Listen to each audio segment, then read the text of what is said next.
Hey, what's up guys? Today I want to go over a really awesome movement for the backcountry athlete, a movement that's going to help build your lower body strength, build your chassis, and ultimately help you be a more durable athlete in the mountains. And that's the raised foot split squat, also called a Bulgarian split.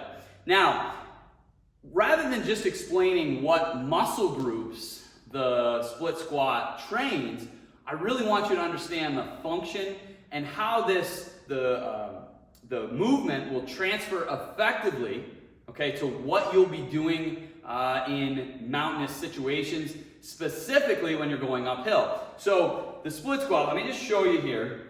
Raised foot split, okay, I got the foot up behind me. That's giving me support. I'm dropping down and coming back up. I'm loading the lead leg. It's a front leg focused pattern.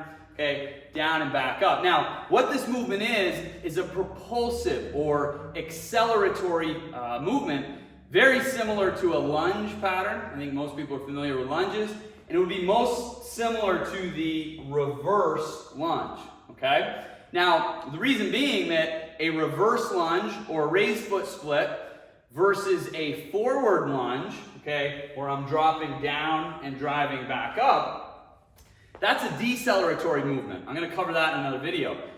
The reverse lunge and the raised foot split, these are acceleratory movements to help you going uphill. So if you're somebody thinking, man, I do fine coming down, like I feel like I have the stability, the strength, the stamina, but going up, man, I feel like my quads, my calves, my glutes, etc., there's the muscles, right, that are involved. But the function being the going uphill, okay, I feel like I'm weak there. Well, then maybe a reverse lunge pattern, raised foot split squat pattern, where the rear foot is elevated, maybe that's a great option for you to either increase volume of in your training, intensity, load, etc. There's a lot of different variables there, but maybe that's a good one to have in your training. So, setup. This is important.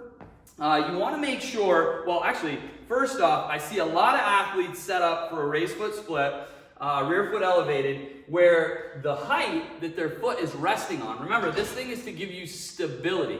You're really not training the rear leg. That's your stability leg, so that we can put greater emphasis on that front limb. So you want to see that the top of that, if you're using a bench, cooler, whatever, you don't want it any higher than the bottom of your patella or your kneecap. Even there sometimes can be a bit high based on limb length of the particular individual. I've found that I like to set up maybe an inch below the bottom of the patella. So from there, I'm going to place that foot up. Then we've got to figure out distance of my stride. Now, I've seen situations where people will say, sit down, place the feet out in front, you stand up, you know, if your feet are at approximately neutral or your shin, stand up, line up. I typically find that that's too short of a stride, okay? So here's what you want to see, and it might take video or somebody else, coach, or maybe a training partner just letting you know where your angles are at. What I like to see is that the rear leg, when I get down to the bottom, which in this situation, we're going to say the bottom is parallel thigh.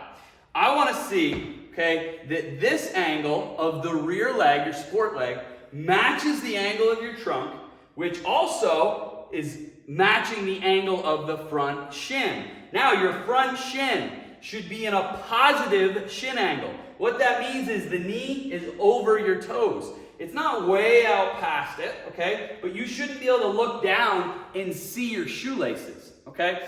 Because if you're thinking about, like, I got to go uphill, right? Let's say, here's my hill. I'm going to place this foot on this incline, and then that's going to drive me up, right? I'm going to propel myself or excel up. You can't do that with your knee back behind the foot, okay? And I think we understand that. You're going uphill, you place the foot, weight moves to the forefoot, okay? You extend, drive the other leg through, right?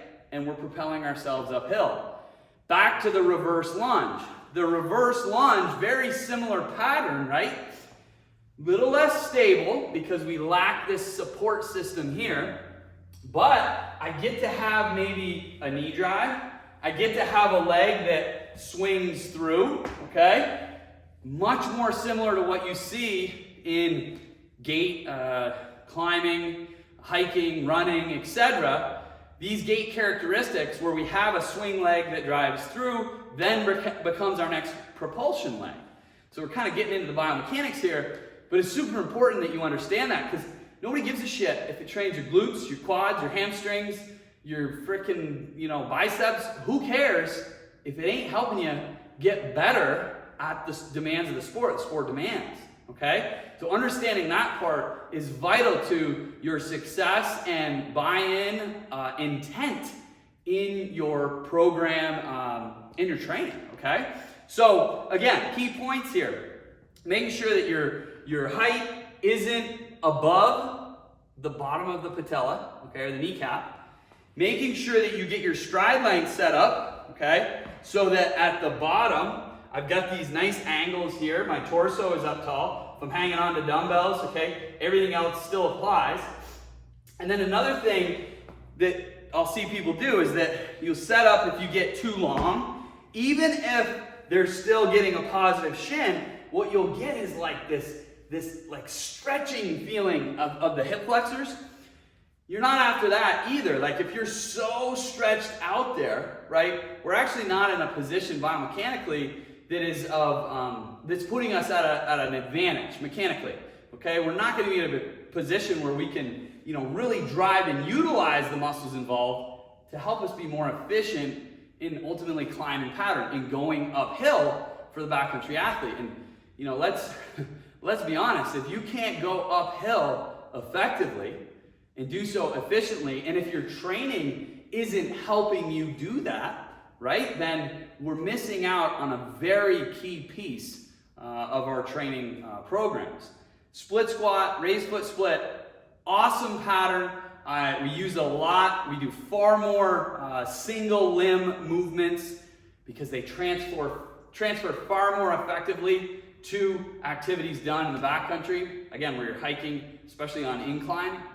But it's really important that if you're going to do these types of movements, that you understand the why behind them.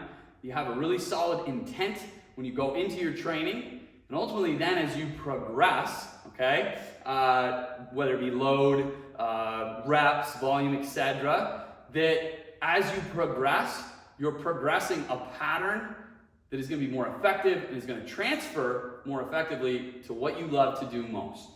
Keep charging, guys.